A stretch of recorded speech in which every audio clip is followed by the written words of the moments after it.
நேற்று நைட்டு வந்து ரொம்ப க்ரேவிங்காக இருந்தனால நைட்டு பூரி வித் வெஜிடபிள் சால்னா தான் வச்சுருந்தேன். சால்னா ரெசிபி வந்து நான் சூன் நம்மளோட சேனலில் அப்லோட் பண்ணுறேன். இந்த மாதிரி பரோட்டா சால்னா சப்பாத்தி சால்னா காம்போலாம் சூப்பர்வாக இருக்கும். யார் யாருக்கெல்லாம் அந்த காம்பினேஷன் பிடிக்குன்ற மறக்காமல் கமெண்ட் செக்ஷனில் சொல்லுங்கள். மறுநாள் பிரேக்ஃபாஸ்ட்டுக்கு வந்து மார்னிங் ப்ரெட்டு தான் எடுத்துக்கிட்டோம். மதியம் லஞ்சுக்கு கொஞ்சம் நல்லா சாப்பிட்லாமே அப்படின்றதுக்காக பருப்பு துவையல், ஒயிட் ரைஸ், குழம்பு எதுவும் வைக்க பிடிக்காததுனால துவையலாக வச்சு அது கூடவே ரைஸில் பரட்டி சாப்பிட்டாச்சு.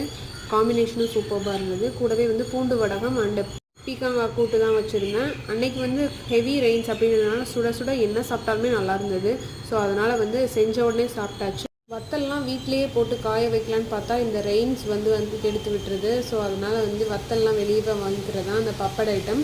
பூண்டு வடகம் எஸ்பெஷலி என்னோடய ஃபேவரட். ஸோ பூண்டு ஃப்ளேவரில் எனக்கு ஊறுகாய் அண்ட் பப்பட்ஸ் எல்லாமே பிடிக்கும். உங்களுக்கு எந்த ஃப்ளேவர் பிடிக்கும் அப்படின்றதையும் எனக்கு கூட ஷேர் பண்ணிக்கோங்க. வீடியோ பிடிச்சினா மறக்காம லைக், ஷேர் அண்ட் சப்ஸ்கிரைப் பண்ணுங்கள். தேங்க்யூ.